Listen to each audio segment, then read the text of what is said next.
another day. It is freezing, so still not gonna work on the car, but I was able to warranty my old clutch. So we got a brand new clutch from AutoZone for the M42. So that's gonna be nice, especially because we just got new turbo, which I'll show you right now. Got a new eBay turbo for it. Had one on it last time, bought it used, lasted a good year, so I have faith this will be just plenty. But this is an AutoZone clutch that I just warranted my old clutch for free, basically lifetime warranty. I don't know why, I mean, I understand why AutoZone gets so much hate, but for stuff like this, where it's like a wear item and they lifetime warranty it, just like their brakes, all you gotta do is bring them anything that resembles the part that you purchased and you can get a free new one. And in my opinion, yeah, these clutches aren't gonna last forever, but I beat on my cars, and the first one I put in, I had to because it was right before my first drift event and my clutch blew up like 2 days before, and the only place I had a clutch was AutoZone. And so I tried to be so against, using cheap parts store parts, but I ended up throwing it in my car, barely did a break-in, and that clutch lasted 2 years of drifting. So granted, it was with the stock 200 horsepower, but still. All right, well, I lied to myself this morning. Said I wasn't gonna work on it because it's too cold, but, oh, okay. All right, now I know. I said I wasn't gonna work on it, but I just got this bad boy in. Replacement China turbo for my China manifold. It looks very similar to the one I have. It's got a bigger exhaust outlet, but I don't really see that as being a hindrance. If anything, that'll just help keep the spool a little bit later, which I wanted anyways. All right, so as you can see, I've taken the turbo, the compressor housing apart, and basically what I do this for is when they come, they're usually oriented wrong, and so when you go to bolt it up, it's gonna hit the block, hit something else, whatever, and just not be facing the right way. So instead of trying to loosen this and slide it around and do whatever, I just take it fully off. We're gonna mount just the exhaust side and part of the cold side to that, and then we'll fit this to that accordingly. All right, so that's what it looks like with the turbo clocked mostly how it's supposed to be, mounted to the manifold, and then this is the downpipe. Like I said, obviously it's a bottom mount setup, but we ran into an issue. Where did it go? This one. This fucking bolt decided it wanted to take some threads with it, and you can see in the top there part of the threads that were damaged. And since this is a super big pain to fuck with while it's in the car, and I just would prefer to not have to pull it every week, I'm going to go match the threads of these bolts, get new ones, clean up all 4 of these threads before I put everything on. Plus there's no gasket in here yet, but this is just a quick mock-up just to see. And China turbos, they come with serial numbers and part numbers on them that mean nothing. So you'll look up that part number and try to get the same turbo. Doesn't fucking exist. So it's kind of a guessing game when you want to order the same turbo, even though you can look at the sizing. I'm pretty sure the trim, like the 60, like the 0.5, 0.6, 0.57, stuff like that, I believe that's just a ratio. So like a 57 trim isn't always going to be the same size. That's kind of how I figured, but I could be totally wrong. But I have ordered turbos. The only reason I say that is I have ordered turbos that were same size, and they showed up like 4 times bigger or something, but it still says that same number. So I don't know. We got the wastegate mounted, just mocked up, of course. I mean, not really, this is how it used to be, but we got turbo, wastegate, manifold, and downpipe. It's not the most ideal wastegate location, but I really wanted a hood dump at the time, hence the hole, and there wasn't a lot of room. Like back here would have been impossible. Not even just because I have a different style wastegate, but even if I had like a Turbo Smart one or something, it would not fit there. It hits that pocket right there. All right, so we went to the store, we got a tap, and we have fixed the manifold. All right, so that's a great start. So now I got to look for my T3 gasket for the turbo. Then I can solid mount that. Shouldn't have to take that off anymore. And then, yeah, kind of start putting on the downpipe, get some gaskets for the wastegate, and kind of go from there. So when we get to the next step, once I have the turbo on, I'll go ahead and bring you back. All right, so we are taking a break. We got just the exhaust side and part of the center cartridge mounted. We got a new gasket in there, new bolts, cleaned up the thread that was stripped on this one. And that thing ain't going anywhere. She should hold up for a very long time, I'm hoping, because if I have to get in there and change this engine's coming back out. I'm going to the store to get more bolts for the downpipe flange because I lost 3 of them. And then we're gonna hard fit the downpipe. And then once we finish pulling this, we're gonna take the ZF off of this, slide it onto here, obviously with the new pilot bearing. We got the new clutch kit, and I think that was it. And the trans just got refreshed like, I don't even know, like 2 weeks before the engine blew up. So trans should be good. New clutch, new pilot. Yeah, all new stuff basically for this engine. It should be a ripper. We went and got the rest of the bolts for the downpipe flange. That'll be so we can put this guy on. This was made by my friend Caleb, Mr. Caleb Bickford, hot boy in the making on Instagram. He's got a turbo Tacoma. It's pretty sick. Independent rear suspension, 240 rear end, tubed rear end, the whole deal, no truck bed. It's pretty sick. But he made me this, so we're gonna put this back on the turbo. And that's probably gonna do it for tonight, just because I said it a million times, but I really just can't get under this car right now. It's too freaking cold. It potentially is gonna snow tonight or tomorrow. It's already snowing at my buddy's house like 30 minutes away. So I can't imagine it's gonna be too nice weather for the next few days. So that puts a lot of this on hold. That's kind of why I went and grabbed this. And that will make it so we can mount this on there, finish up with this. Once we figure out like the proper tilt for this, then we can angle our feed and drains accordingly. I gotta put the gaskets in those still, tighten up the center cartridge because I still don't know what direction we're gonna be doing this. So we're gonna tighten up that center and then we'll put on the compressor housing. Another potential issue that may come up is when I do put this on, you can see depending on where it's gonna be tilted for the outlet, it hits right there. And that makes it so when I do put this together officially, hopefully this doesn't break because I won't be able to get to that last bolt.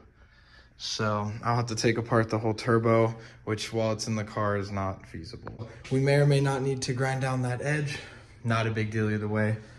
We do have to get a tap through this so we can put the reference fitting, like the fitting for the reference line for the wastegate. Otherwise it'll just boost to the moon and explode. Dang. So we stopped at the hardware store so we could put, if you can hear them, we wanted to get washers for the drop plates on the Golf. We got these beautiful fellas. What's up? There's a big donkey. All right, so it's been a few days since we started working on the Turbo M42 project. Sorry, we don't have a lot of room in here. But I just went and got some new clamps, and I'll briefly explain why. So the old style clamp that I got sold on from the company that I just went to who got bought out, which I'll explain. It was called a Marmon flange. It was an old style World War II like commercial truck, I guess you could say, like military truck type of flange. And what it's supposed to do is if this clamp exploded in battle or something and your exhaust fell off, you should be able to put it back in and it should seal no matter what. No clamp, no gasket, no nothing.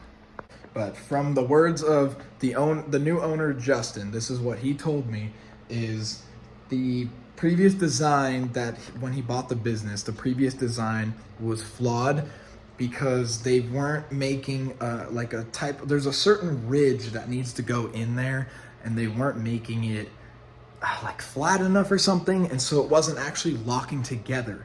And so the old owner's solution was to just put a gasket in there because it wasn't sealing all the way. No matter how many gaskets I put in there, no matter how I tightened it, no matter what I did, you can see the carbon buildup on the outside of this ring here. You can actually see it right here. This has been in a box. This has not been outside. You can see it never ever sealed. And normally I would have just gone V-bands, but I got talked into buying these because it's like a never leak, you know, industrial solution, like you'll never have a problem. And I was like, that sounds just like what I need. I'll just be able to take it apart, do whatever, because at the time I was having some issues with some V-bands I had that just, you know, they were a little bit off, so they were kind of hard to tighten. Sometimes they would come loose frequently, and it was just kind of a headache.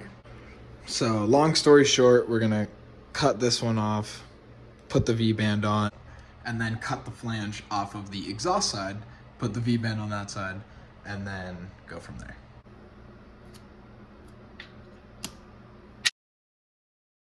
All right, so it's been another couple days. The weather's just been too ass to work on the E46, but we're gonna go to my buddy Colton's old house, gonna help him move some stuff, move some engines and some transmissions out of his old garage, and yeah, just get his, cause he just bought a house, so we're gonna move all the stuff into his new house, and yeah, to kind of just go from there. So we just put the engine hoist from my garage back into his truck. We're gonna use this, come back, put it back in my garage, and then I'm gonna use it to pull the E46's engine. It's a bumpy old girl. That's what happens when you buy cheap coilovers and slam your car. All right, well, after weeks of procrastinating, not really weeks, like a week of procrastinating, because it's been cold, but I finally can no longer make excuses. So we are going to be pulling the M52 out of the E46. So we got the car, or we got the engine pretty much ready to pull. We got the exhaust, cross member, drive shaft. Oh, I got to do the shifter still. And then got the motor mounts, got the last of the coolant hoses. And then we just got to sag the subframe down a little bit and pop this thing on out. Also, I have a couple things zip tied up over here. I got to get the slave cylinder out of the trans as well. You can see we got the exhaust out here. Got the cross member. We're gonna clean this up. This is so dirty. All right, well, with a couple complications due to space, she's out. She's sitting over here. Got the ZF5 separated off of it. Got my single mass flywheel and my old clutch off of it. And basically there's not much more I can do as of right now. I'm not ready to put the 4-cylinder in yet, so it wouldn't make sense to throw it on the hoist, mount it up, do all that bullshit. It would be cool to see it in there, but it's just more work than I want to do today. Plus, it's gonna have to come back out no matter what, so kind of pointless. I'm pretty much just gonna spend the rest of the night cleaning and basically getting it ready for the next step. So you can see how absolutely disgusting this car gets, because all BMWs have to leak. All right, so it's the next day.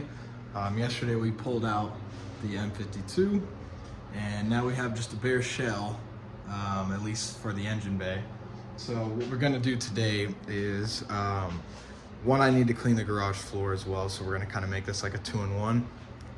But I need to scrub this engine bay down, kind of simplify some wiring, move some wiring, kind of start getting ready on like how I want to keep everything nice and neat and tucked in here, and then kind of go from there. So we pulled the car out.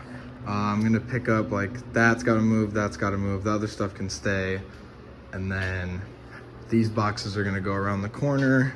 That box with some of my extra turbo shit's gonna go around the corner.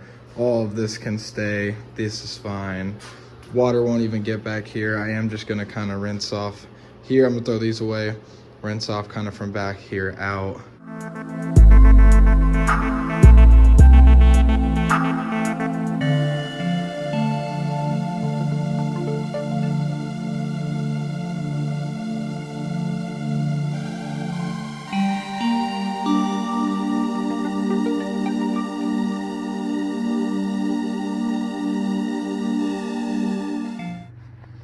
and you can already just see the crazy difference. It's actually white again. Wow. Even down to this, like, it's not perfect, but dude, this was so caked on, like this was black, this was black. This had like an inch of crud all over it.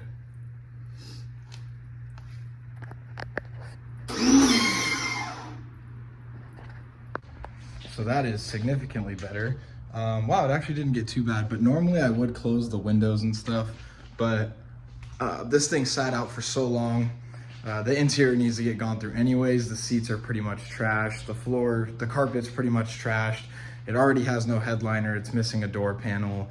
I got to fix some wiring and stuff in there anyways. So either way, it's pretty much all going to come out. So not really too worried about that. Left the windows down. Didn't want to go find a battery for it. All right, so now what we're going to be doing, all of this extra stuff, a lot of this is for a lot of the factory stuff we don't have anymore. Pretty much the only thing I care about keeping is going to be our turn signal bulbs and the headlight and high beam connectors. There's really nothing else I need up here. I will be keeping the packet of grounds just for other purposes, just in case other shit needs it. But I'm gonna try and hide all of this behind the fender. So I'll take the fender off and I'm gonna try and move all of this up and over to the side, tuck it behind here, and so it only comes out like right through this little pocket right here. So that's the goal. But we'll see, because there is a lot on the driver's side. But it shouldn't be too terrible. The only thing I won't be able to hide is the brake lines that pass over, obviously without running new lines, and whatever minimal wiring I need to get to the radiator. So it'd be like E-fan wiring, so positive ground there, and then the 2 wires for the aftermarket temp sensor. So we're gonna hope that we don't have too much issues with that, but we're gonna go ahead and get to tucking on this, and yeah, I'll just kind of get back to you guys once we're done with that, or once we get partially through that.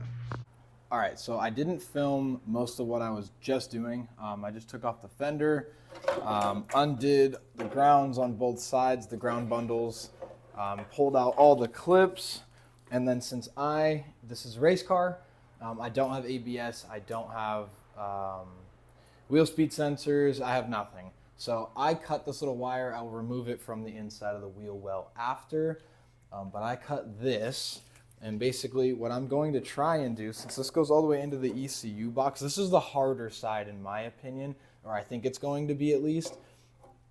There's a little vent right here that you guys can't see, but it's like a little water channel. I'm gonna try and push this thing out and see if maybe I can get all of these connectors through this, which would be ideal. I don't think I'm gonna be able to get it without taking it out though.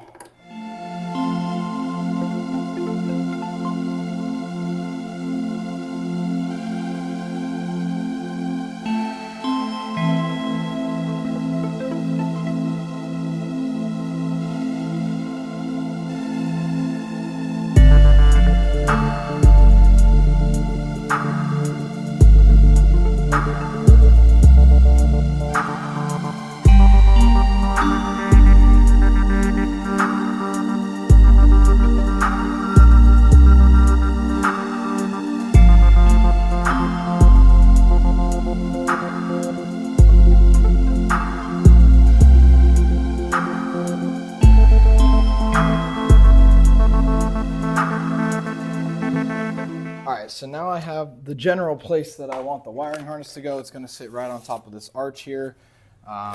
Doesn't bother me. I'm not like some super slammed. Like my shit's kind of low, but not low enough to need all that. So I'm just going to drill a couple holes in this piece here, and that'll make it so I can just zip tie this up where it needs to be. It's going to stay nice and tight. It's going to hide real nice behind that fender.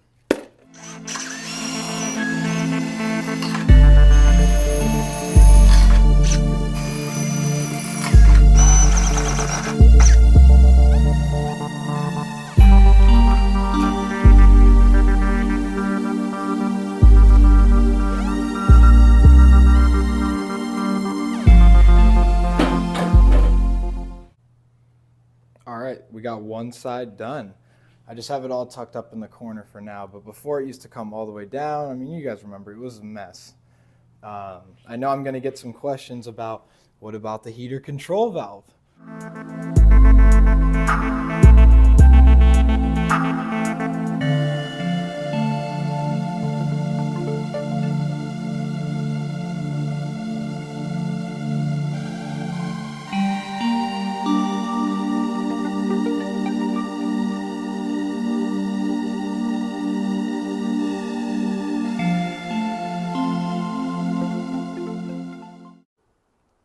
All right, here's a completed look at it. I need to pressure wash everything again, but deleted the heater control valve. Gonna just be running the heater core lines, gotta clean that. All that's tucked up under there. All this tucked up behind there. I do have this still, which I need to rerun. This is fan wiring. I don't exactly know what I'm gonna be doing for my fan setup yet. I might just go back to the OG style. Haven't really figured it out yet. So for now, we're just gonna leave that. We got some wiring and stuff over here that I'm going to change as well. This is what goes into the car. Works with the key, starter, all that good stuff. So we may keep the original key with this thing. We may just put everything on a bunch of buttons. But either way, that is going to be all that I'm going to be doing right now. I may work on some more stuff later today, but if not, then I will see you guys another day.